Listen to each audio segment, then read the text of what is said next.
ইসলাম মানে হলো আল্লাহর বাধ্য হতে পারা।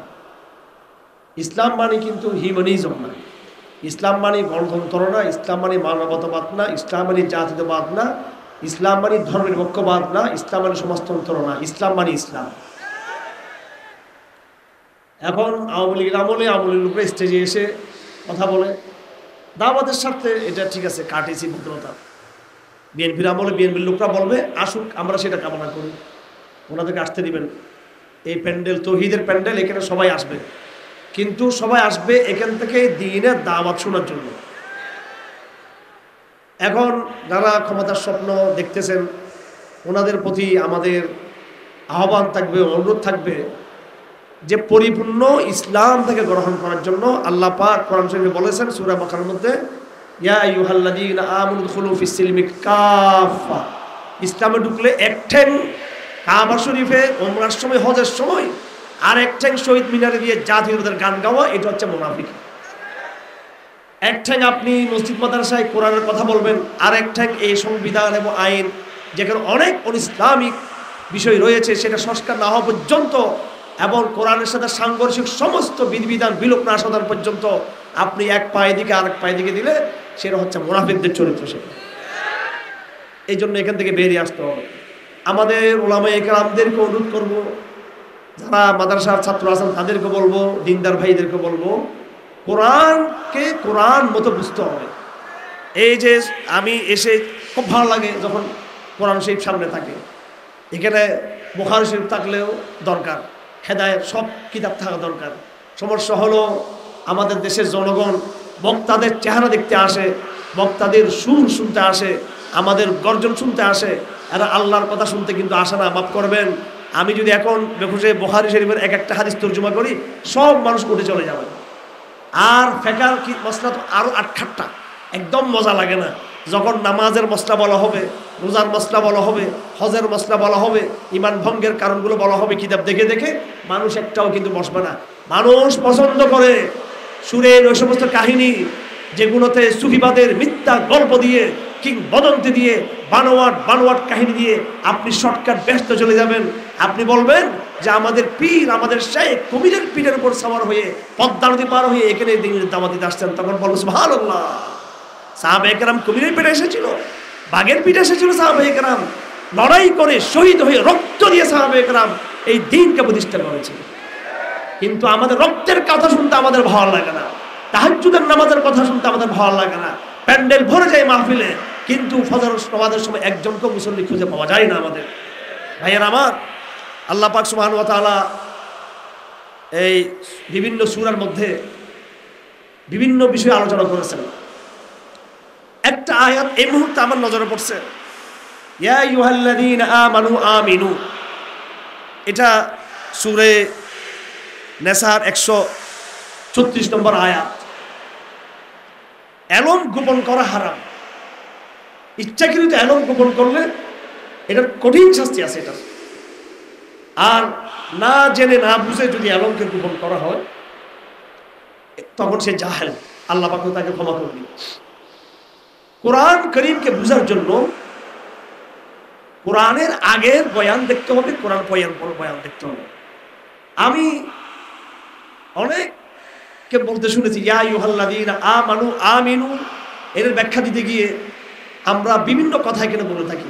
আসলে মূলত এটা মুনাফিকদের সম্পর্কে আল্লাহ বলেছেন। কারণ আল্লাহর নবী সাল্লাল্লাহু আলাইহি ওয়াসাল্লাম মক্কাতে যখন ছিলেন, কাফেরদের দমন, নিপীড়ন, নির্যাতন, হাজিরার মত, স্বৈরতন্ত্র, আবু জাহেলের, আবু সুফিয়ানের, আবু লাহাবের স্বৈরতন্ত্রের কারণে আবু সুফিয়ান রাদিয়াল্লাহু আনহু পরে ইসলাম গ্রহণ করেছেন। উতবা, সাইবা ইত্যাদি বিভিন্ন ইকরাম ইবনে আবু জাহেল, তাদের জুলুমের কারণে সহজে মুনাফিকরা মুসলমানদের ভিতরে ঢুকতে পারে না এই মক্কার জীবনে। কথা বুঝা আসছে? মুনাফিক দেখবেন এখন, হাসিনা যাওয়ার পরে দেখবেন মুনাফিক এখন। হাসিনার আমলে মুনাফিক কম দেখে, ওই সময় এত জুলুম নির্যাতনে আমাদের কাতারে মুনাফিকরা থাকতে পারে নাই। এখন আমরা বহু কিছু দেখতেছি বিভিন্নভাবে। মদিনাতে যখন রাসূল ইসলাম নিয়ে যখন গেলেন, নিরাপদ জনভূমি, নিরাপদ জনপদ। এখানে কাফেরদের পক্ষ থেকে কোনো জুলুম নাই, নির্যাতন নাই। মুসলমানদের কাতারের মধ্যে মুনাফিকরাও শামিল হয়ে গেল। আনসারীরা ঘোষণা দিয়ে ঈমান আনলো, আউস ঈমান আনলো, খাজরজ ঈমান আনলো। কিন্তু এর বাইরে এবং এর মধ্যেও কিছু কিছু লোক যারা উপরে ঈমান এনেছে, ভিতরে তারা ঈমান আনে নাই। বদরের যুদ্ধে যখন ইসলাম ঐতিহাসিক বিজয় লাভ করলো, তখন একদিকে ইসলামের দাওয়াতের ঢঙ্কা বেজে গেল, গণহারে মানুষ ইসলামের দিকে ধাবিত হতে লাগলো, হক আর বাতিল স্পষ্ট হয়ে গেল। আল্লাহ পাক বদরের লড়াইকে নাম দিয়েছেন ইয়াউমুল ফুরকান, যেদিন হক এবং বাতিল পার্থক্য হয়ে গেল। এর আগে আরেকটা লড়াই হয়েছে, ইসলাম এবং কুফরের লড়াই। সেই লড়াই ছিল তালুত এবং জালুতের মাঝখানে। এরা ছিল মুসলমানদের আরেকটা প্রজন্ম, বনি ইসরাইলের। সেই লড়াইয়েও আল্লাহ পাক স্বল্প সংখ্যক মুজাহিদদেরকে অধিক সংখ্যক তাগুদের বিরুদ্ধে বিজয় দান করেছিলেন। বদরের যুদ্ধে ইসলামের বিজয় হওয়ার পরে এখন যেহেতু ইসলামের ভালো অবস্থা, ইসলাম এখন খুব বিজয় বিজয় ভাব ইসলামের, এই সুযোগে কাফেররা মুনাফিকরা মুসলমানদের বগলের তলে, মুসলমানদের আস্তিনের মধ্যে, মুসলমানদের সাথে সমাজে, মসজিদে, সব জায়গায় তারা মিশে গেল। আমার ভাইয়েরা, আল্লাহ পাক মহান হাকিম। আল্লাহ পাক যখন আপনাকে সম্মানিত করবেন, এর পিছনে আল্লাহর কোনো হিকমত আছে। আবার কখনো আল্লাহ যদি আপনাকে লাঞ্ছিত করেন, পরাজিত করেন, আপনাকে মজলুম করেন, তার পিছনে আল্লাহর কোনো হিকমত রয়েছে। বিগত 15 এবং 16 বছরে আওয়ামী লীগের নির্যাতনের আমলে, যেখানে 10 বছরের মধ্যে 15 বছরে 10 বছর বাইরে ছিলাম বিভিন্ন আশঙ্কা নিয়ে, আর 5 বছর আমরা জেলখানে ছিলাম।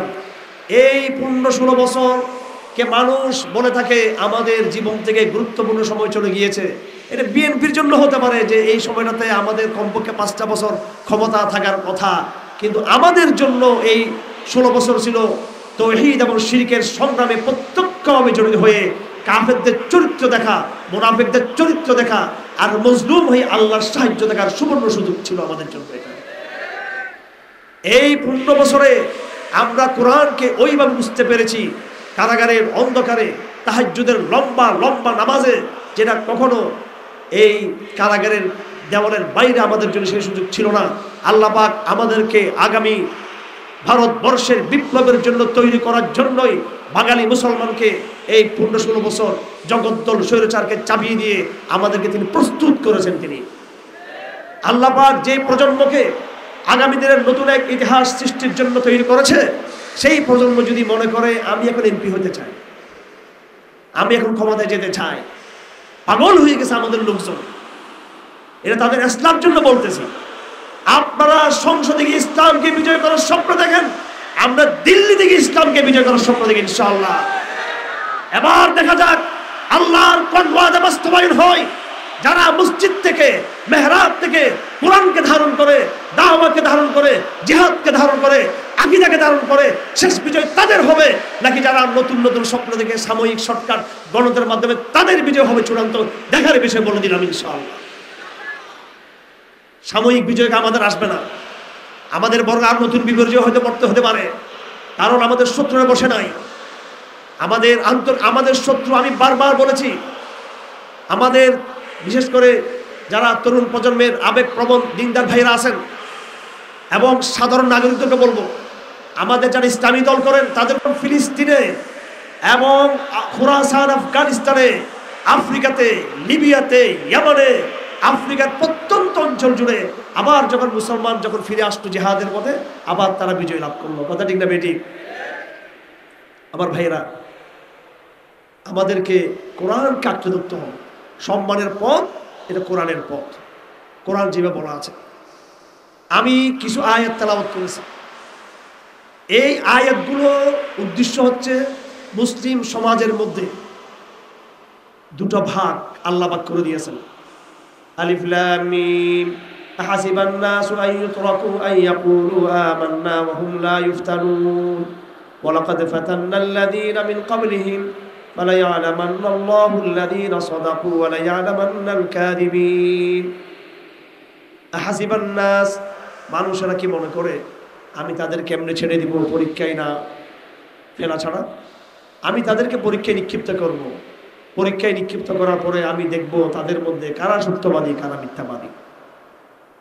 রসুলের জামানায় কোরআন যখন নাজিল হচ্ছে, জিবরিল যখন আগমন করতেছে, বদর উহুদ যখন সংগঠিত হচ্ছে, আল্লাহ পাকের এক একটা কারামত, আল্লাহ পাকের এক একটা ঐশ্বরিক শক্তি যখন দেখতে পাচ্ছি, এমন একটা সময়ের মধ্যেও কিন্তু মুনাফিকরা ছিল রসুলের জমানায়।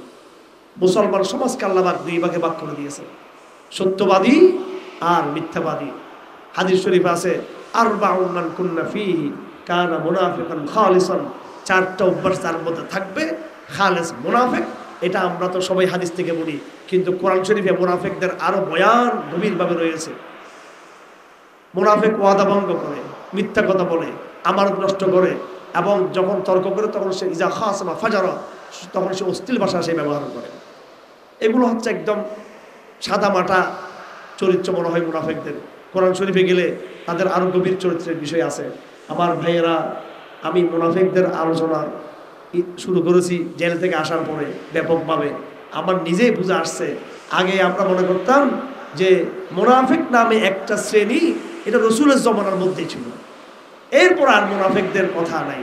আমরা মনে করতাম শিরিকের বিষয় এটা শুধু আবু জেহেল আবু লাহাবের মধ্যে ছিল। আমরা মনে করতাম শিরিক শুধু কওমে নূহ, কওমে আদ, কওমে সমুদের মধ্যে ছিল। কিন্তু পরে আমাদের বুঝে আসছে কোরআন শরীফ ব্যাপকভাবে শিরিকের কথা বলেছে, কোরআন শরীফ ব্যাপকভাবে তাওহীদের কথা বলেছে, কোরআন শরীফ ব্যাপকভাবে বড় বড় মুশরিক রাজাদের কথা বলেছে, কবিলাদের কথা বলেছে, মুনাফিকদের কথা বলেছে। কেন বলেছে কোরআন?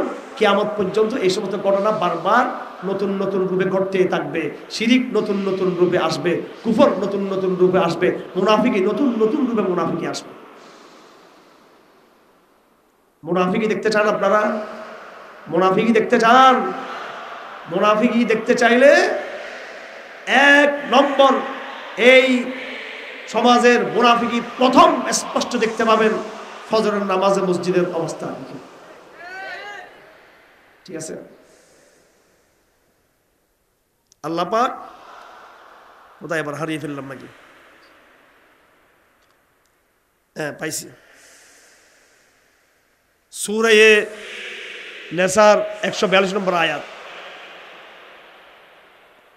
ওয়াইদা কামু ইলাস সালাত, মুনাফিকরা যখন নামাজ পড়তে যেত, কামু কুসালা, এইভাবে দাঁড়ায় থাকে, অলস ভাবে মুনাফিকরা।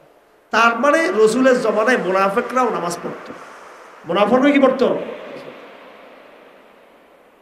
এবং মুনাফিকদের যে সর্দার ছিল, ওরা তো আল্লাহ কত ভাষ দেওয়া দিয়েছে কোরআন শরীফে। মুনাফিকদের সর্দার নাম কি?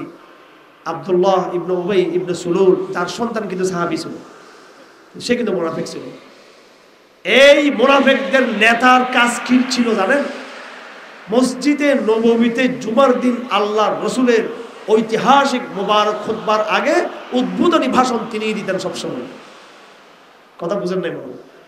কথা বুঝেন নাই? উদ্বোধনী ভাষণ তিনি দিতেন এবং কি বলতেন? ইয়া আইয়ুহান নাস হাযা নাবিয়্যুকুম ফানসুরুহু ওয়া আমিনু বিহি ওয়াত্তাকুল্লাহ। এগুলো ওয়াজ করতেছে, হে মদিনার লোকেরা, সাহাবারা, ইনি আল্লাহ রসুল, আল্লাহকে ভয় করো, তার প্রতি ঈমান আনো, তাকে সাহায্য করো। এই মুনাফিক মৃত্যু এইগুলো ওয়াজ করতেছে মসজিদের মধ্যে। এখন রসুল্লাহ তারা ছাড় দিছে কি জন্য? সামাজিক লিডারশিপ, সামাজিকতার কারণে। আমার ভাইয়েরা, কোরআন এমন একটা কিতাব, এটা কি আমরা জানি না আসলে, বললে অনেকে কষ্ট পাবে। যারা সাধারণ গরিব মানুষ, সমাজের বা সাধারণ মানুষ, শিক্ষিত সাধারণ সমাজের লোক, আলেম না যারা সাধারণ মানুষ, সাধারণত মধ্যে যারা একটু অশিক্ষিত বা কম পড়ালেখা, তারা কোরআনকে মনে করে এটা তাবিজের কিতাব, একটা আস্তে একটা তাবিজের কিতাব। এটা একটা মা বাবার কবরে, আত্মীয় স্বজনদের কবরে হুজুরদেরকে ভাড়া করে আনা পড়ার জন্য, আর রমজান মাসে আরো কিছু হুজুর ভাড়া করে তারাবির নামাজ পড়ার জন্য। এই হচ্ছে গরিবদের কোরআন শরীফ। আর যারা দেশের কর্ণধার, এলিট শ্রেণী, তারা তো কোরআনকে প্রত্যাখ্যান করছে, তারা তো কোরআন নাই তাদের মধ্যে। আমরা যারা ওলামায়ে কেরাম, আমরা এই কোরআনটাকে বানিয়েছি খুব সীমিত মাদ্রাসায় জালালাইন শরীফ পড়ার আগে কোন কোন মাদ্রাসা 10 পারা কোরআন শরীফ তর্জমা পড়ে শাহরুল পড়ে শেষ, আরবি গ্রামার সাহিত্য অতটুকু। কিন্তু কোরআনের যে মূল যে দাওয়াতি বার্তা, একটা আমি কথা দেরি করব না, স্বল্প সময়ে কথা শেষ করব। এই প্যান্ডেল থেকে যারা এখানে সভাপতি হয়েছি একটা বার্তা বা মেসেজ নিয়ে যাওয়ার চেষ্টা করব। সাহাবায়ে কেরাম কোরআনকে চর্চা করেছেন, এই কোরআন দিয়ে তারা একটা রাষ্ট্র বিনির্মাণ করেছেন, একটা সভ্যতা বিনির্মাণ করেছেন। শেখ সাদি বলেন, ইয়তীমে কে না করদা কুরআন দুরুস্ত, কুতুব খানায়ে চন্দ মিল্লাত বসুস্ত। একজন এতিম মুহাম্মদ ইবনে আব্দুল্লাহ সাল্লাল্লাহু আলাইহি ওয়াসাল্লাম, যিনি ভালো করে পড়তে শিখেন নাই, লিখতে জানেন না, ইনি আগের জমানার হাজার বছরের বিভিন্ন বই পুস্তক সাহিত্য ধর্ম মতবাদ সবগুলোকে এক নিমিষে দুলিশাত করে দিল, ধুয়ে ফেলে দিল এই কোরআন শরীফ। কোরআন এটা কোনো শুধু বরকতের কিতাব না, বরকত অবশ্যই আছে, এক এক অক্ষরে বহুত বহুত নেকি। ছোটবেলা থেকে আমরা সেটা শুনেছি, কিন্তু শুধু নেকির জন্য আসলে কোরআন শরীফ আসে নাই।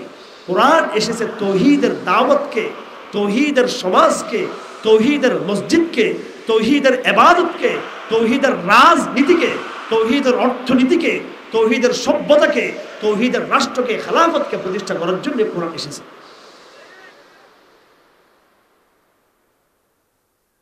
এই জায়গাটা আমরা ধরতে পারতেছি না, আফসোসের বিষয়। কোরআন এমন সমস্ত আলোচনা আমাদের সামনে নিয়ে আসছে, যেই আলোচনাগুলো আনার উদ্দেশ্য হলো আগামীতেও কোরআন যা বলছে এই কথাই করতে থাকবে।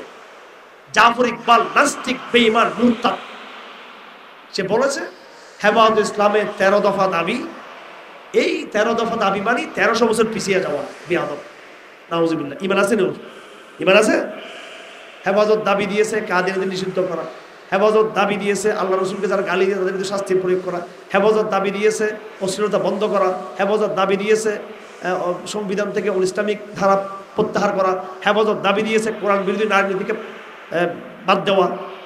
এগুলো নাকি যারা বলবে তারা ব্যাকডেটেড, তারা পশ্চাৎপদ, 1500 বছর পিছিয়ে যাবে। হ্যাঁ, তো আমরাও কি জাফর ইকবাল? নাউজুবিল্লাহ। তা আমরাও তো কোরআনকে মনে করি 1500 বছর আগের, এই জমানা। এর কাজ কি? নাস্তিকরা ডাইরেক্ট বলে আর আমরা ইনডাইরেক্টলি বলতে চাই আর কি। ভালো মতো যদি আপনি এটা বোঝার চেষ্টা করেন, আমি তো হুজুর আলেম, দাড়ি টুপি আছে, রুমাল টুমাল আছে, যারা স্কুল কলেজের ছেলেরা আছেন তাদেরকে বলতে চাই, হুজুর দেখলে মিসকিন টিসকিন ভাবিয়েন না ভাই, ঠিক আছে? হুজুর দেখলে মনে করে যেগুলা রাষ্ট্র রাষ্ট্র বুঝে না, মনে হয় এরা মনে রাষ্ট্র রাষ্ট্র কিছু বুঝে না, অর্থ দিয়ে রাষ্ট্রগুলো বুঝে না। তো কোরআন কি আমার বুঝে আসছে? কোরআনের কারণে 2 নম্বর বুঝে আসছে যে সমস্ত ফাইজলামি আপনারা পড়েন রাষ্ট্রবিজ্ঞানের নামে, বিজ্ঞানের নামে, সাহিত্যের নামে, হ্যাঁ, পলিটিক্যাল সায়েন্সের নামে যেগুলো পড়েন, ওগুলো সব আমি নিজেও পড়ছি। এরপর কোরআনের প্রতি আমার বিশ্বাস আরো বেড়ে গেছে। এক চোখ দিয়ে কোরআনকে দেখবেন, আরেক চোখ দিয়ে আপনি এই বিশ্বকে দেখবেন, দুনিয়াকে দেখবেন, সিলেবাসকে দেখবেন, দুইটাকে কম্পেয়ার করবেন। কোরআন প্রত্যেকটা বিষয়ে একটা সমাধান দিবে আপনাকে। প্রত্যেক পারিবারিক বিষয় একটা সমাধান আছে। মানুষের উৎপত্তি, ফাইনাল একটা কথা আছে। মানুষ কোথায় যাবে, ফাইনাল কথা আছে। সম্পত্তির বন্টন, ফাইনাল সিদ্ধান্ত আছে। রাষ্ট্র পরিচালনা, ফাইনাল সিদ্ধান্ত আছে। জীবজন্তুর উৎপত্তি, ফাইনাল সিদ্ধান্ত আছে। আসমান জমিনের ভবিষ্যৎ, ফাইনাল কথা আছে। আর আপনি বর্তমান ঘোড়ার ডিমের এই সিলেবাস পড়েন, কোনো সিদ্ধান্ত নেই এখানে, কোনো সিদ্ধান্ত নেই। আজকে আমি আসতে আসতে এই এখানে আছে আমাদের ছেলেমেয়ে, জিজ্ঞেস করেন কি পরিমাণ বই পুস্তক আমি কিনি। বুখারী শরীফের সরা কিনি না, ওগুলো আমার 14 গোষ্ঠী আরো আগের থেকে বাসায় রাখছে, সব কিনে আছে। আর কি কিনবো? বুখারীর সরা। 2 বছর বুখারী পড়ছে, একবার লাল খাতা, একবার হাটাজারি। আমি নাস্তিকদের যত বই বাইরে হয়, প্রথম বইটা আমার কাছে চলে আসে বাংলাদেশে। বড় বড় প্রফেসরদের কাছে যাওয়ার আগে আমার কাছে চলে আসে। আমি আজকে দেখলাম যে নতুন নতুন কিছু বই আসছে, একবার 10,000 টাকার বই অর্ডার দিয়েছে, সবগুলো বামপন্থীদের বই। এই এখানে আমার কি আছে, এখানে আছে 2-3 জন আছে এখানে, এরা কই দেখতেছি না, এদেরকে জিজ্ঞেস করবো ওদেরকে। 10,000 টাকার বই আমি হাসতে হাসতে আস্তে আস্তে এখানে ঢাকা থেকে আসতে আমি অর্ডার দিয়ে দিছি, অগ্রিম টাকাও কিছু দিয়েছি, আর বাকিটা পেমেন্ট করলে মঙ্গলবার বই বুঝে দিবে আমাকে। এই বইগুলো কোনো হাদিসের বই না, এই বই আমি পড়ি এই জন্য এদের এগুলো দেখি এরা কি বলতে চায়। যত আমি এদেরকে দেখি এগুলো শয়তানের জ্ঞান, শয়তানের এলম, হাবুডুবু খাচ্ছে, ডান দিকে একবার চলে, একবার বাম দিকে, একবার সামনের দিকে, পিছন দিকে। কোনো মানব জাতির সমস্যার কোনো সমাধান নাই। আল্লাহর কসম, মানব জাতির সমাধানের বই একটাই, সেটা হচ্ছে এই সংবিধান। 72 সংবিধানকে এই সরকার পরিবর্তন করে নতুন কমিশন নিয়ে আসছে। আমি তাদের প্রত্যেককে আমরা চিনি। ডক্টর আলী রিয়াজ আমি খুব ভালো করে ওনাকে চিনি। আপনারা কয়জন ছিলেন জানি না। হেফাজত, জামাত, চরমুনাই এবং বিএনপি বা যারা আছে, আলী রিয়াজকে কে কতদিন ছিলেন? আমি তাকে অন্তত বিগত 15 বছর ধরে আমি তাকে চিনি। এবং বিশেষ করে বিগত 10 বছর ভালো করে আমি একদম নিবিড়ভাবে তাকে আমি একবার কমপক্ষে 2012-13 সাল থেকে আমি তার প্রত্যেকটা লেখা আমি ফলো করি। আমি আলী রিয়াজকে, উনি সংবিধান কমিটির প্রধান। আমার কি শিখাবেন? 14-15 বছর তারা আমি দেখতেছি না আলী রিয়াজ সাহেবকে। এক গর্ত থেকে উঠে আরেক গর্তে আমরা প্রবেশ করতেছি। আমরা খুশি হয়ে গেছি, ধর্মনিরপেক্ষবাদ বাদ গেছে, খুশি হয়ে গেছি। ধর্মনিরপেক্ষবাদ বাদ গিয়েছে, কিন্তু বহুত্ববাদ চলে আসছে। ওই মেয়েটা আছে, শাড়িটা পাল্টাইছে শুধু। ওই লোকটা আছে, শুধু তার প্যান্ট শার্টটা পাল্টে গেছে তার। এখন আমি হারুন সাহেব, আমাদের এখানে আরো ওলামায়ে কেরাম আছেন, কত বড় স্টেজ, একটা স্টেজের উপরে স্টেজ, এগুলো আমার ভালো লাগে না। এত ফাংশন ভালো লাগে না, এত টাকা পয়সা, জাক জমক, ভাঙা মসজিদের মিম্বরে মেহনত হবে দিনের কথা, ঠিক কিনা? এইসব আমি আয়োজকদেরকে বলি, আমি মুত্তাহিরকে বলছি, এত জাকজমক, এত শোডাউন কিসের? হ্যাঁ, ওই আমার শালা আসছিল, পাকিস্তানি শিল্পী আসছিল না, সে কলিম, হ্যাঁ, আরমান, ও আমার বউয়ের আপন খালতো ভাই, আমার কলিজার টুকরা। পাগল হয়ে গেছে মানুষ গান শোনার জন্য। একটাও ফজর নামাজ পড়বে কিনা আল্লাহ জানে। আমি ওরে বলি যে তুমি যে গরম করে দিয়ে আসো, হ্যাঁ, ও তো আর বাংলা টাংলা বুঝে না বেচারা, পত্রিকা এবং উল্টা ধরে সে পত্রিকা। যাই হোক, ভদ্র ছেলে, অত্যন্ত ভদ্র, অনেক ভালো একটা ফ্রেন্ড। আমার শালা হলে ছোট, কিন্তু আমি দুষ্টার মতো ব্যবহার করি।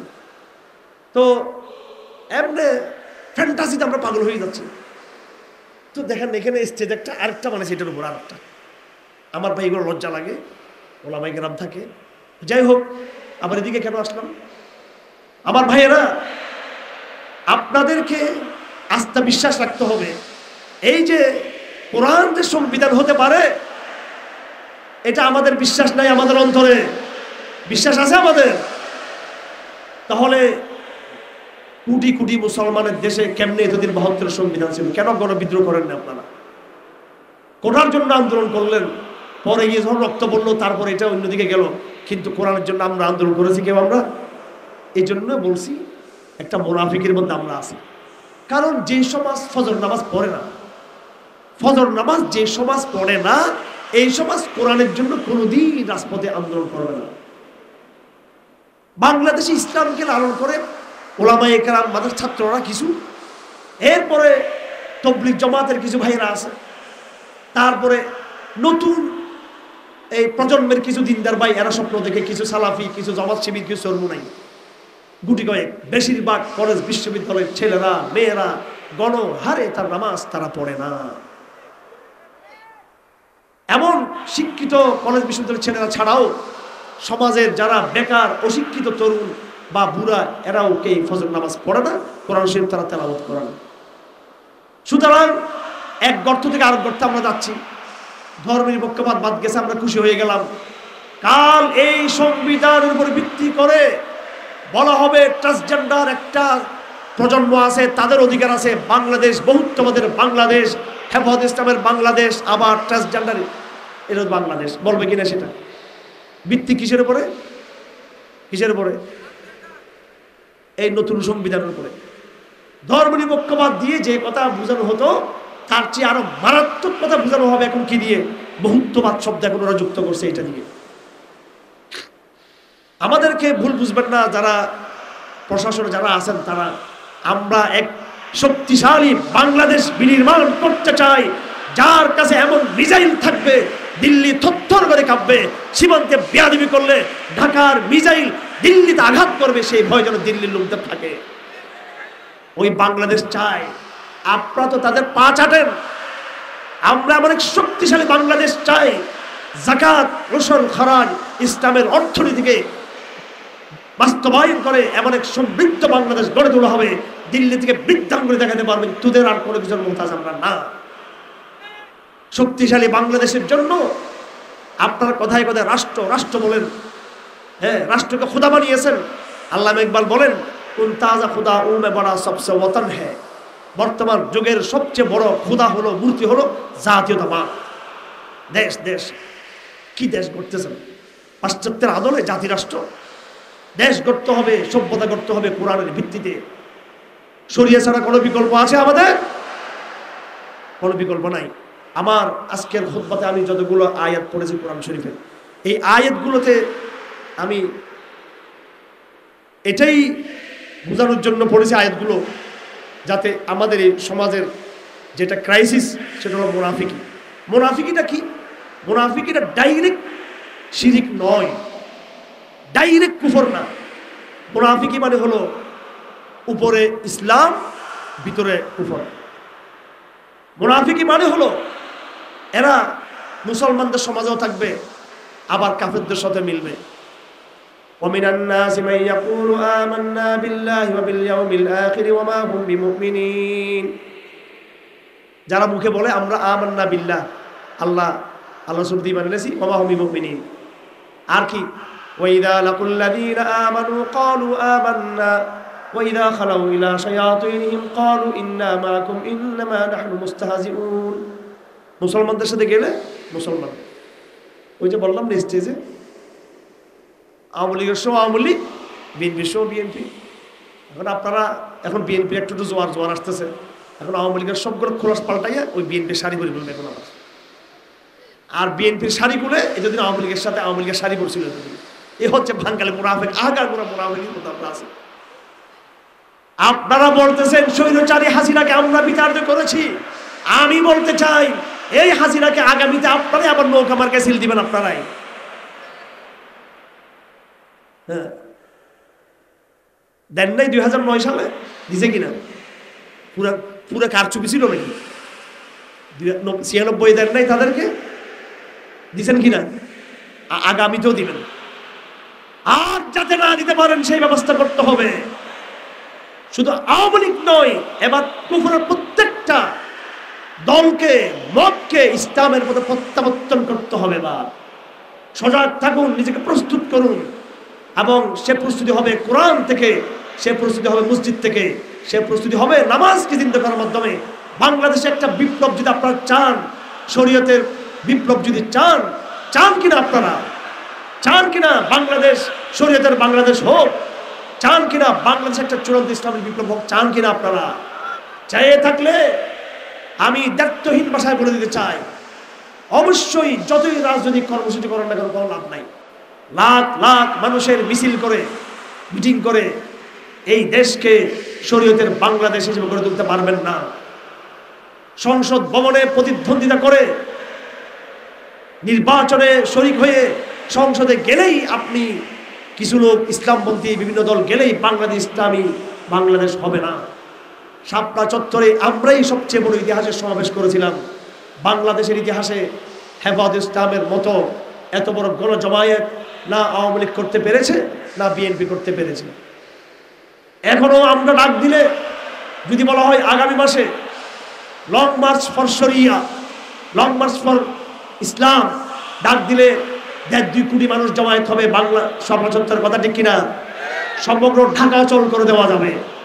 আমি আমার আমিরকে চাইলে সে প্রস্তাব দিতে পারি, কিন্তু আমি নিজেও সে প্রস্তাবের পক্ষে আমি নিজেও না।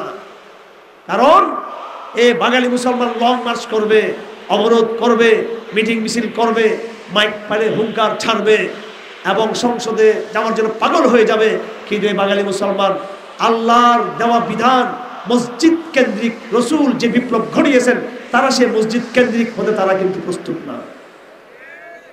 আগে ফজর নামাজ পড়ুন, ফজরের জমায়েত আগে জমায়েতবদ্ধ হন। যেদিন বাংলাদেশের তরুণ প্রজন্ম দলে দলে দলে দলে ফজরের জমায়েতে ঐক্যবদ্ধ হবে, ফজর নামাজে তারা আসবে, যেদিন এই প্রজন্ম সকালের ঘুম ছাড়তে পারবে, আল্লাহর বান্দারা, হে বাঙালি মুসলমান, আমি কসম খেয়ে বলতে পারবো এরপরে শরিয়া প্রতিষ্ঠা 50 ভাগ সহজ হয়ে যাবে আমাদের জন্য। কারণ আমি নিজেও তো বহুত কথা বলছি, অনেক বুঝাইছি, অনেক কথা বলছি, অনেক সংগঠন, কত মেহনত তবলিগের নামে, খানকার নামে, মাদ্রাসার নামে, রাজনৈতিক দলের নামে কত কিছু করা হলো।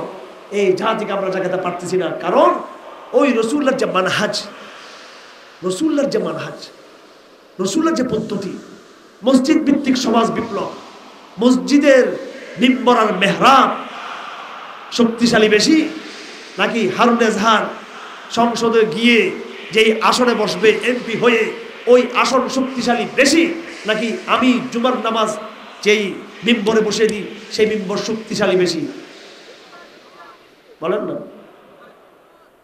আমি কথা দিচ্ছি, ক্ষমতায় যারা আসবে আসুক, ওরা 300 সিট নিয়ে নিক, 400-500 সিট নিয়ে নিক। আপনি যদি এই মসজিদগুলোকে সুসংগঠিত করেন, মসজিদের মেহরাবকে শক্তিশালী করেন, এবং মানুষের মধ্যে তৌহিদের আগুন ধরিয়ে দিতে হবে, মানুষের অন্তরে ঈমান ভঙ্গের কারণ মানুষকে বোঝাতে হবে, কি কারণে মানুষ কাফের, কি কারণে মানুষ মুসলমান। কথা ঠিক না বেঠিক? এই জমানার মুসলমানরা নিজের অজান্তে কুফরিতে লিপ্ত আছে না নাই? কুফরিতে লিপ্ত আছে না নাই? পাকিস্তানের মুফতি আজম শফি রহমতুল্লাহ আলাইহি, মারহুল কোরআন কিতাবের লেখক জাস্টিস আল্লামা তকি উসমানী সাহেবের বাবা আকীদার সম্পর্কে কিতাব লিখেছেন। তকি উসমানী হয়েছে তার বাবার লেখা পড়ে পড়ে, নিজের কারণে নয়। আর মুফতি শফি বলেছেন, মনজুর নোমানি বলেছেন, আবুল হাসান আল নদভী বলেছেন, এই জমানার লোকরা নিজের অজান্তে নিজে মুরতাদ হয়ে গেছে। এই জমানার লোকরা খবর নাই। সুতরাং আগে সমাজকে ঠিক করি, আগে আমরা মসজিদগুলোকে আবাদ করি। সমাজে যখন জাগরণ তৈরি হবে, আপনি শক্তিশালী মসজিদ থেকে, মেহরাব থেকে যখন ডাক দিবেন, সংসদ আপনাকে অবজ্ঞা করে আপনার বিরুদ্ধে অবস্থান নিতে পারবে? সমাজ বিপ্লব এগুলো তো পাশ্চাত্যের দেওয়া সিস্টেম। 5 বছর আপনি যাবেন, এরপর আপনি চলে যাবেন, 5 বছর আরেকজন আসবে, আবার এসে সেখানে আইন কানুন সংশোধন করে সে আবার স্বৈরাচার হয়ে বসে থাকবে আবার করে। কথা ঠিক না বেঠিক? কি করতে পারছেন? কিছু করতে পারছেন? 2009 সালে ইসলাম প্রতিষ্ঠার স্বপ্ন দেখে আমরা ইলেকশন করলাম, আসলো আওয়ামী লীগ। 5 বছর আপনি তাকে অবৈধ কেমনে বলবেন? সে সময় নির্বাচন হয়েছে, জামাতও গেল, বিএনপি গেল, আওয়ামী লীগ ক্ষমতায় আসছে। এখন ইসলামকে এটা মেনে নিবে যে ভোট দিলেই কাফেরদেরকে, মুরতাদদেরকে, বেঈমানদেরকে ক্ষমতা দিতে হবে? এরপরে কিছু করতে পারলাম না, ভোট দিতে গেলেন, হেরে গেলেন।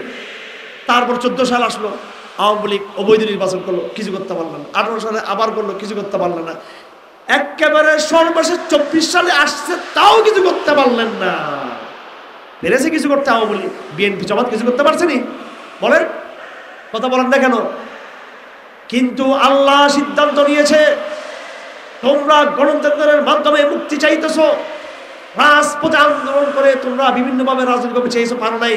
আমি সিদ্ধান্ত নিয়েছি, এই মুহররম মাসে মিশরের ফেরাউনকে আমি ডুবিয়ে দিয়েছি, বাংলার ফেরাউনকে মুহররম মাসে আমি ফেলে দিব। আল্লাহ পাক এমন একটা শক্তি নিয়ে আসছে, আবাবিল পাখি নিয়ে আসছে। এরকম রাজনৈতিক দল করে না। আপনি কল্পনা করছেন ছাত্রদের মধ্যে নিরীহ ছাত্র, এগুলো এখনো কল্পনা করে ফলাবেন যে কি কাজ করছি আমরা। এগুলো এরা এখনো বিশ্বাস করছে কি আসলে? আমি কিছু উপদেষ্টাদেরকে চিনি, এদের অনেকের সাথে আমাদের সম্পর্ক। চট্টগ্রামের কয়েকজনের বাড়ি আছে এখানে, শুধু ধর্ম উপদেষ্টা উনি না, আরও আছে কয়েকটা মহিলা উপদেষ্টা, বুড়ি একটা আছে আমাদের চট্টগ্রামের, নাম বলতে চাই না এখন আমি। আচ্ছা, তো এরা ঘুম থেকে উঠে প্রথম মনে করছে, ঘুম থেকে উঠছে, ব্রাশ টাশ করতে চায়, পরে দেখি না আমার তো উপদেষ্টা অফিসে যেতে হবে। হঠাৎ করে মনে উঠে তাদের যে উপদেষ্টা, মানে স্বপ্নের মতো উপদেষ্টা হয়ে গেছে এরা। আর আওয়ামী লীগের লোকরা ক্ষমতা হারাইছে, তো এরা মাঝে মাঝে মনে করে ক্ষমতায় তো কোর্ট বিল্ডিংয়ে স্লোগান তুলে মনে করে তারা ক্ষমতায় পাবে, আর জিন্দিগিতে আর ক্ষমতা পাচ্ছে না তারা। হ্যাঁ, ক্ষমতা পাওয়ার রাস্তা ছিল যদি সৌদি আরব পলা যেত, হেরাম শরীফকে তওবা করলে ওখানে গেলে হয়তো গেছে শিরকের কারখানায় গেছে ওখানে, নাউজুবিল্লাহ। গুয়ের টাঙ্কির মধ্যে পড়ছে কি, হ্যাঁ, এই গুয়ের টাঙ্কি থেকে এই গু নিয়ে বাংলাদেশ তোমাকে খাবে? তুমি যাইতা সৌদি আরব, যাইতা তুরস্কে, যাইতা জাকির নায়কের কাছে, যাইতা ওখানে কিছু শেখার জন্য। আওয়ামী লীগের গুন্ডা পান্ডারা জাকির নায়কের কাছে আমার দরকার ছিল, গেছে মুদির কাছে, না পাক, অভদ্র, গরুর পেশাব খায়। এখানে আমার ওগুলো নিয়ে, গরুর পেশাব নিয়ে ফিরে আসবো তোমরা? আওয়ামী লীগ আর ফিরে আসতে পারবে? আসলে যুদ্ধ হবে এইসব, ঠিক আছে? কারণ বড় খারাপ কাজ করে ফেলছে এরা। পলাইছে তো পলাইছে, আমি আশা করছিলাম যে অন্তত পলাইয়া ভালো হয়ে যাক, না, ওই যার ঠিকানা যেখানে সেখানেই কিন্তু না। যাই হোক আমার ভাইয়েরা, আমার আসলে গলাতে শক্তিও নেই, আমি অসুস্থ। কোরআন শরীফ আমাদের সামনে আছে। এই জমানার ক্রাইসিসটা হলো আমরা মুনাফিকের মধ্যে চলে আসছি। প্রথমে আসুন আমাদের নিজেদেরকে ইসলাহ করতে হবে, নিজেদেরকে গড়ে উঠতে হবে, নিজেদেরকে আমাদের সংশোধন হতে হবে। নেফাকের প্রথম আলামত নামাজ ছেড়ে দেওয়া, একদম প্রথম মুনাফিক। মসজিদ আমরা ছেড়ে দিয়েছি। আমার ভাইয়েরা, আল্লাহ পাক সুবহানাহু ওয়া তাআলা কোরআন শরীফকে রাষ্ট্রবিজ্ঞান মনে করবেন, কোরআনকে সমাজ বিজ্ঞান মনে করবেন, কোরআনকে ভবিষ্যৎবাণী মনে করবেন। এটা আমি বুঝে শুনে কথাটা বলতেছি।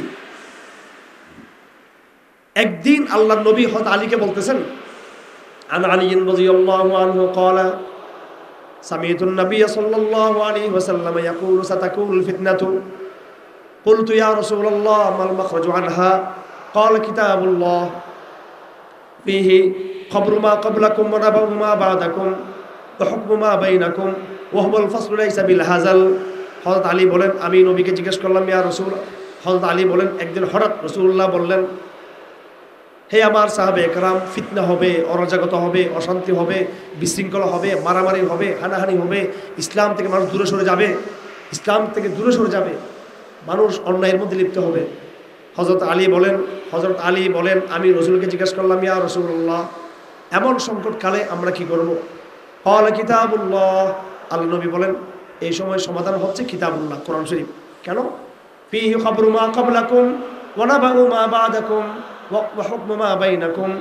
এই কিতাবুল্লাহতে হাজার বছরের অতীতের ইতিহাস আছে, আগামী দিনের ভবিষ্যৎবাণী আছে, বর্তমানের এই সাংবিধানিক নিয়ম কানুন আছে, আহকাম আছে, বিধিবিধান আছে।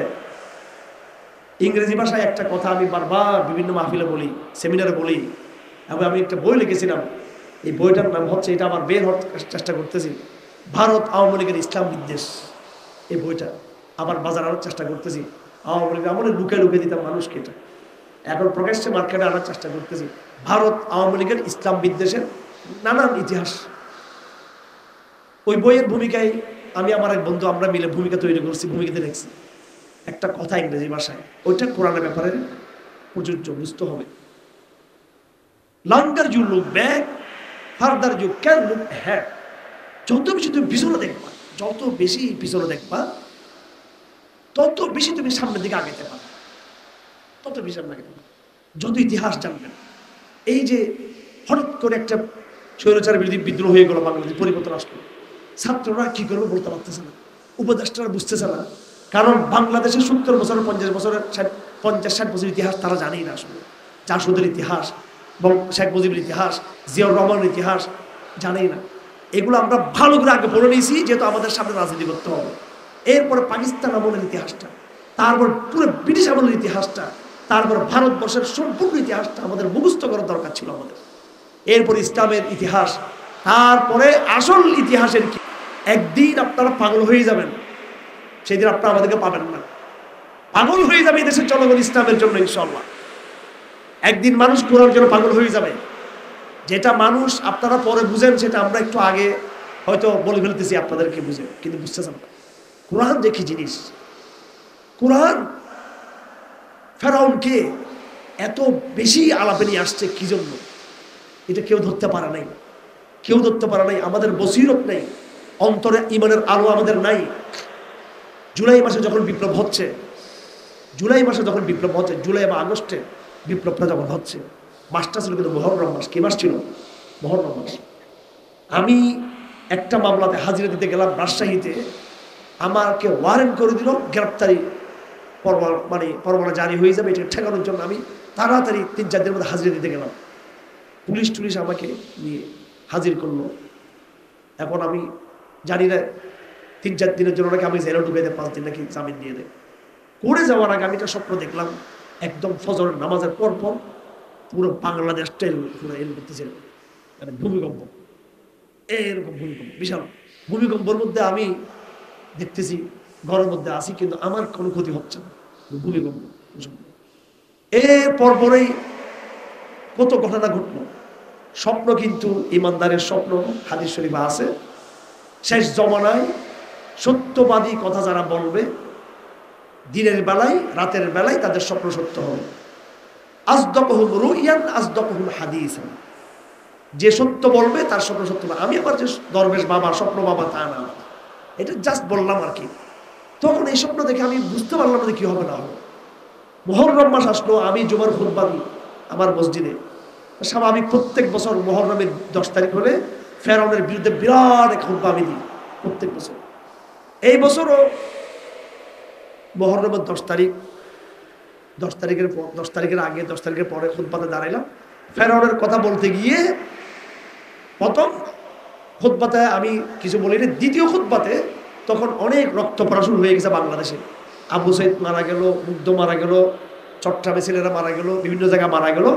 তখন আমি আরবিতেই বলে ফেললাম যে মিশরটা ছিল মিশরের সে সময়ে মুসা আলাইহিস সালামের জামানার ফেরাউন, আর হাসিনা হচ্ছে আমাদের বাংলাদেশের ফেরাউন। আল্লাহর কাছে দোয়া করলাম। তো কথাটা কিন্তু আবেগের কথা না। আল্লাহ পাক কোরআন শরীফে ফেরাউনের কথা বারবার বলছে কেন? এই জন্য যে রাজনৈতিক এস্টাবলিশমেন্ট, রাজনৈতিক স্বৈরতন্ত্র নিজেই একটা সে ধর্ম তৈরি করে। এবং আরবিতে একটা কথা আছে, আন্নাসু আলা দীনি মুলুকিহিম, রাজা যেদিকে মানুষ সেদিকে। শেখ হাসিনা এসে একটা মুজিববাদ তৈরি করেছে, বঙ্গবন্ধুবাদের ধর্ম তৈরি করেছে। আমরা বিমানে এই যে চট্টগ্রাম থেকে ঘন ঘন আমার আসা যাওয়া করতে হয়, একেবারে বিমানের মাথায় মাথায় শেখ মুজিবের ছবি। এখন দেখি ছবিগুলো আর দেখা যাচ্ছে না। আমার ভাইয়েরা, রাজনৈতিক শিরিক কথা বোঝার চেষ্টা করুন। অথচ এটা 1000 বছর আগের ফেরাউনের কাহিনী, রাজনৈতিক শিরিক। আল্লাহ পাক কেন বলছেন যে যুগ যুগ ধরে এরকম ফেরাউনরা আসবে, আর আল্লাহ যুগ যুগ ধরে যত ফেরাউন আসবে তাদেরকে আল্লাহ পাক এইভাবে ডুবাই মারবে। কত চমৎকার মিল, কত চমৎকার মিল। বনি ইসরাইল কি কল্পনা করছে ফেরাউনকে আল্লাহ পাক ডুবিয়ে মারবে? বনি ইসরাইল কল্পনা করছে? এরকম করে নেই। আমরা কি কল্পনা করছি? যেই সরকার 14 সালে, 9 সালে, 18 সালে, আবার 24 সালে ক্ষমতায় চলে আসলো, তারা তো ক্ষমতায় চলে এসে 24 সালে সুন্দরভাবে তারা ক্ষমতায় গেড়ে বসে রাষ্ট্র চালাচ্ছে। হাসিনা কল্পনাও করি নাই যেই বছর সে 24 সালের সে তৃতীয় বা চতুর্থবার প্রধানমন্ত্রী হলো, কয়েক মাস পরেই তার পিছন থেকে যে চেয়ার সরে যাবে, এটা কল্পনাও হতে পারেন নাই। উনি ওই রাতেও তিনি ঝগড়া করতেছেন আর্মিদের সাথে, পুলিশের সাথে, কথা ঠিক না বেঠিক? উনি কল্পনাও করেন নাই। এমনকি উনি তো রাত্রে খাবার রেডি করছেন, দুপুরের খাবার, মাছ টাছ যেগুলো পর আপনারা খেয়ে আসছেন সবাই আমার বাদ দিয়ে, ঠিক আছে? তো কল্পনা করেন নাই। আমার ভাইরা, কার হাত? কিভাবে বুঝলেন আল্লাহর হাত আছে এখানে? আমি মুহররম মাসে বয়ান টয়ান করে 10 তারিখের 12, 13, 14, 15, 16, 17, 18 তারিখ, 19, 20 তারিখ হয়ে যাচ্ছে। আমি আল্লাহর সাথে একটা গোপনে একটু মিতালি করতে লাগলাম আল্লাহর সাথে, যে আসলে আল্লাহ কি এই ফেরাউন আসলে কি ও ফেরাউন? আমি যে জুমার সময় বললাম ফেরাউন, আর ফেরাউন হলে কি মুহররম মাসে যাবে? আমি তো দোয়া করছি, আমি তো জুমাতে দোয়া করছি 2 হাত তুলে, মুসল্লিরা আর রক্ত দিচ্ছে আমাদের ভাইয়েরা, এবং হুজুররা ভয়ে নামতেছে না কেউ। ওরে বাপ রে বাপ! আমি সাহস করে দায়িত্ব নিয়ে বলতে চাই, হানাদারিতে বললাম ছাত্রদেরকে তোমরা নামো হিম্মত করে, কারো পারমিশন লাগবে না। যখন আমি নামিয়ে দিলাম সবাই লেগে গেল, হুজুররা হ্যাঁ এরা কারা, পুরো কর্মীদেরকে সরকারের তোমার মুখে ফেলে দিচ্ছে। তখন গোয়েন্দা সংস্থা যত চাপ, তার চেয়ে আমাদের লোকটা বেশি চাপ দিতে লাগলো আমাদের উপর। আর আমাদের বড় নেতাদের খুঁজে পাওয়া যাচ্ছে না কেউ ওই সময়। এরপর আমি ডাক দিলাম পড়িয়ে ছাত্রকে তোমরা নামো। আলহামদুলিল্লাহ ঢাকার ছেলেরা নামছে, পরবর্তীতে সবাই নামছে। এগুলা কে কি করছে না করছে প্রত্যেকের ফেসবুকের স্ট্যাটাস সাক্ষী আছে। আপনারা তো দৌড় দেন সব জায়গায়, কথা দিয়ে হুঙ্কার দিয়ে ইতিহাস হবে না, হুঙ্কার দিয়ে নয়, সিদ্ধান্ত দিয়ে ইতিহাস পরিবর্তন হবে। সঠিক সিদ্ধান্ত হুঙ্কার সাময়িক, চাপাবাদী সাময়িক, এগুলো সবাই চিনি আমি ভালো করে। এই দেশের, এই সারা ভারতবর্ষের মানচিত্র পরিবর্তন হবে একদিন ইনশাআল্লাহ। ভারতবর্ষের, দুনিয়ার মানচিত্র পরিবর্তন হবে ইনশাআল্লাহ। এমন এক মানচিত্র তৈরি হবে যেই মানচিত্র ধরে আপনি স্বাধীনভাবে মাহাদির কাফেলায় যুক্ত হতে পারবেন, কোনো কাঁটাতারের বেড়া থাকবে না। আল্লাহর কসম, কোরআন নিয়ে বলতেছি, এমন এক মানচিত্র তৈরি হবে মাহাদির কাফেলায়, ঈসার কাফেলায় যুক্ত হতে কোনো কাঁটাতারের বেড়া থাকবে না, থাকবে না। এটা মাহফিলের ওয়াজের হুঙ্কার দিয়ে নয়, সঠিক সময় মতো সিদ্ধান্তের মাধ্যমে সেটা হবে, তাকওয়ার মাধ্যমে হবে, ফজরের সালাতের মাধ্যমে হবে, জমাবদ্ধ হওয়ার মাধ্যমে হবে, আকীদার মেহনতের মাধ্যমে হবে, সঠিক কথা যে যত বেশি উচ্চারণ করতে পারবে তার মাধ্যমে হবে। আমার ভাইরা, এই জন্য মনে করবেন না বেশি লোক হলে বিজয়ী হবে। কম লোক যদি মুত্তাকি হয়ে থাকে তারাই বিজয়ী হবে, এবং এটাই হবে। বড় মানুষ দিয়ে আল্লাহ পাক বিজয় আনেন না, কম লোককে দিয়ে বিজয় নিয়ে আসেন, কম লোককে দিয়ে। এই আন্দোলনে এখন বললে অনেকে কষ্ট পাবে, সবাই কিন্তু কোটি কোটি মানুষ কিন্তু নামে নাই, নেমেছে, নামে নাই। হিসাব করেন কয় লাখ মানুষ মারা ছিল, সবাই কিন্তু নামে নাই। চট্টা মতো হাসিনা যেদিন পতন হবে, অনেক কষ্ট করেও আমরা আমাদের ভাই অনেককে নামাইতে পারি নাই। একদম শেষ মুহূর্তে গিয়ে তখন 11টা 12 যখন, তখন আমি হিম্মত করে ঝাঁপিয়ে পড়ো সবাই আল্লাহর রাস্তে। বহুত কষ্ট হয়েছে আমাদের, অনেক কষ্ট হয়েছে, আশ্রয় পাই নাই কোথাও, কোনো আত্মীয় স্বজন আশ্রয় দিতে চাই নাই, কোনো আত্মীয় স্বজন, কোনো বন্ধু বান্ধব বলতে চাই না এগুলো। আপন আপন লোকরা পর্যন্ত এরা দরজা বন্ধ করে, গেট বন্ধ করে রাখতো যে হারুন এখানে আসে কিনা আমার আশ্রয়ের জন্য। অথচ আমাদের চট্টগ্রামে আমাদের যে পারিবারিক অবস্থা, এটা বিশাল অবস্থা, কিন্তু কেউ কোনোদিন আমাদেরকে আশ্রয় দিতে চায় না। অবাক হয়ে যেত আত্মীয় স্বজন দেখলে। এখন এরা নিজেরা একবারে এখন পাগল হয়ে গেছে, সব চিনে হয়ে গেছে সব। আমার ভাইয়েরা, যাই হোক আমার ভাইয়েরা, আমি এটাই বলতে চাই যে কোরআনে আল্লাহ পাক যে কথা বলেছেন সেটা কি শুধু অতীতের কাহিনী, নাকি এটা আগামী দিনেরও মাস্টার প্ল্যান কোরআন শরীফে আছে না নাই? ফেরাউনের কথা আল্লাহ বলছে, তার মানে যুগে যুগে যত ফেরাউন আসবে সবগুলো আল্লাহ পাক সাইজ করবে এইভাবে। তো দেখেন, আমি হিসাব করতেছি 21 তারিখ, 22 তারিখ, 23 তারিখ, 24 তারিখ, 25 তারিখ, 26 তারিখ, মনে বললাম যে না, আল্লাহ মনে বাংলাদেশকে মনে দেখতে দেখতে পারে না, মহব্বত করে না। আর হাসিনার প্রতি কোনো হেকমত আছে, হয়তো টিকে যাবে। মহরম মাস আর হাসিনা কই যাবে? আর মহরম তো শেষ, 27 তারিখ চলে আসছে, 27 তারিখ চলে আসলো রোববার। আর হয়তো 1 সপ্তাহ 10 দিন পরে পতন হইতে পারে, বা 1 মাস পরে, কিন্তু মহরম মাস আর হবে না। আল্লাহু আকবার। 28শে মুহররম সোমবার হাসিনার পতন হয়ে গেছে একেবারে। মিশরের ফেরাউন যে মাসে, বাংলার ফেরাউন একই মাসে, তাদের দুইটার পতন হয়েছে। শুকরিয়াটা আল্লাহর করার দরকার ছিল। আল্লাহ শুকরিয়া আদায় না করে এই মুনাফিক ও কৃতজ্ঞ জাতি টেকনাফ থেকে তেঁতুলিয়াতে দেওয়ালে দেওয়ালে দেওয়ালে দেওয়ালে লেখা আছে আল্লাহর নাম কোথাও নাই। যে আল্লাহ বিজয় দিল সে আল্লাহর নাম কোথাও নাই। হিম্মত করতে পারবেন? নতুন করে দেওয়াল রেডি করতে পারবেন? নাম দিবেন মুহররম বিপ্লব, নাম বলবেন বাংলার ফেরাউনকে আল্লাহ বিতাড়িত করেছে, এবং জায়গায় জায়গায় বেয়াদবি। অসাম্প্রদায়িক বাংলাদেশ চাই। কেউ গোড়ার দেবেন সম্প্রদায়িক বাংলাদেশ? ইসলামকে সাম্প্রদায়িক ধর্ম, এবং মন্দিরের চিহ্ন, মসজিদের চিহ্ন দিয়ে দেশ সমান ধর্ম যার যার, এগুলো এখন বলার মানে কি? এগুলো তো আওয়ামী লীগের স্লোগান। আমরা কি ইসলামপন্থীরা মুসলমান যখন ক্ষমতায় ছিল, মোগল আমলে, আওরঙ্গজেবের আমলে, ওমর খত্তাবের আমলে, এবং আফগানিস্তানের তালেবানদের আমলে, এরা কি মুসলিমদেরকে বের করে দিয়েছে তারা? তো এরা গলত ব্যাখ্যা দিচ্ছে কি জন্য? এগুলো আল্লাহর সাথে বিয়াদবি শুরু হয়ে গেছে। আমার ভাইয়েরা, আমার ভাইয়েরা, আল্লাহর কারিগরি হাত কাজ করতেছে, আল্লাহর কারিগরি হাত কাজ করতেছে। আল্লাহর কারিগরি, আল্লাহ মহান কারিগর। এই হাত আমাদেরকে শাস্তি দিচ্ছে আমাদের তওবা করার জন্য। আমরা তওবা করার সিদ্ধান্ত নিব আজকে থেকে। আমরা ফিরে আসব, কোরআনে ফিরে আসব। কোরআন আমাদের রাজনীতি, কোরআনকে আমরা সংবিধান করব। আমরা ফিরে আসব, মসজিদে ফিরে আসব, সালাত কায়েম করব। এই সমাজে, এই সমাজকে ইসলামী সমাজ করতে হলে আগে সালাতের সমাজ করতে হবে। আমরা যদি আমাদের মসজিদগুলো আবাদ করতে পারি, সমাজ বিপ্লব হয়, ক্ষমতায় যারা আছে তারা বাধ্য হবে একদিন, বাপরে বাপ, বাংলাদেশে ইসলামিক কোনো বিধান চলবে না।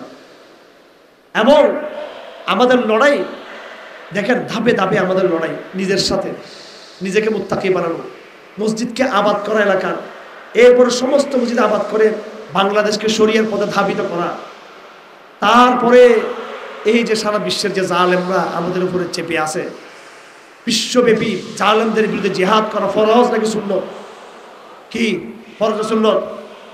মুসলিম ভূখণ্ড হাতছাড়া হয়ে গেলে আবার সেই ভূখণ্ডকে ফিরিয়ে আনা, জিহাদ করে কি দিল্লি ফিরিয়ে আনা, আরকান ফিরিয়ে আনা, আসাম কলকাতা ফিরিয়ে আনা এবং ফিলিস্তিনকে ফিরিয়ে আনা, আরো পৃথিবীর যে সমস্ত স্পেন ফিরিয়ে আনা, পৃথিবীর যে সমস্ত অঞ্চল মুনাফিকদের হাতে মুরতাদরা চলে গেছে ফিরিয়ে আনা ফরজ। আল্লাহর জমিন আল্লাহর শরীয়ত কায়েম করা ফরজ।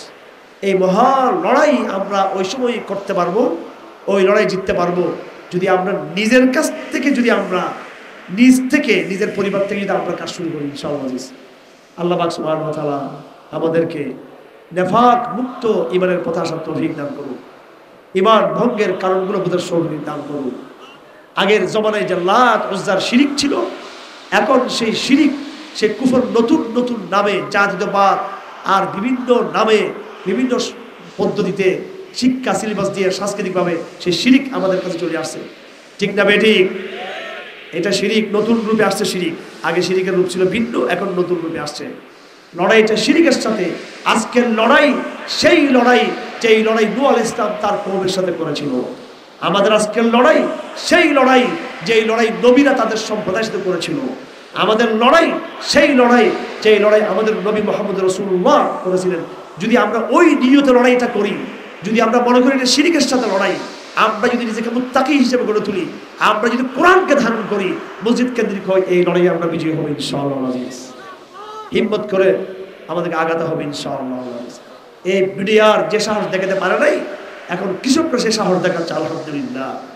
কৃষকরা আসবে এই পথে, শ্রমিকরা আসবে এই পথে, মাদ্রাসার ছাত্ররা এই পথে আসবে, স্কুল কলেজ বিশ্ববিদ্যালয়ের ছেলেরা এই পথে আসবে। আপনারা প্রত্যেকটা স্কুল কলেজ বিশ্ববিদ্যালয়কে তৌহিদের পাঠচক্রের দুর্গ হিসেবে গড়ে তুলুন। আপনারা মসজিদকে আপনারা কোরআনের দার্সের দুর্গ হিসেবে গড়ে তুলুন। আপনারা উলামায়ে কেরামদের সঙ্গে সম্পৃক্ত থাকুন এবং ব্যাপকভাবে তবলিগ জমাতেও কিছু সময় দিবেন এবং তাদেরকেও বলবেন তারা যেন জিহাদ বিরোধী মনোভাব পরিত্যাগ করে পরিপূর্ণ ইসলামে তারা যেন আসে। শুধু তবলিগ লাগাইছে আল্লাহ বলে তারা, তোদেরকে আমরা কি বলবো? তবলিগের ভাইরা কেন মুজাহিদদেরকে সাহায্য করো না? মুসলিমদেরকে কেন সাহায্য করো না? আলেম উলামারা বন্দী আছে, এখন অনেক আলেম উলামা বন্দী আছে অন্যায়ভাবে। বিগত আওয়ামী লীগ সরকার অনেক আলেমদেরকে মিথ্যা ফাঁসির অর্ডার দিয়েছে, যেমন মওলানা আলী আকবর সাহেব, যিনি এই আপনার একটা বড় মাদ্রাসার প্রিন্সিপাল ছিলেন। এরকম মাদারীনগর মাদ্রাসার অনেক আলেম এখনো ফাঁসির আসামি। বাবর সাহেব বের হয়েছেন যেহেতু বিএনপি, আর যারা গরিব ওলামায়ে কেরাম তারা যেহেতু বিএনপি করেন না, জামাত ইসলামী করেন না, এই জন্য তারা বের হতে পারতেছেন না। এটা বৈষম্য হচ্ছে, এটা চলবে না। অবশ্যই তাদেরকে মুক্ত করতে হবে। আল্লাহ পাক সুবহানাহু ওয়া তাআলা আমাদের সকলকে তৌফিক দান করুন। কথা শুনবো না কাজ করবো? কি কাজ করবো? কি কাজ করবো? দাওয়াতের। কোথায়? মসজিদকে আবাদ করবো, নিজেরা সংঘবদ্ধ হবে ইনশাআল্লাহ। হতাশ হওয়ার দরকার নাই, হতাশ হওয়ার কোনো দরকার নাই।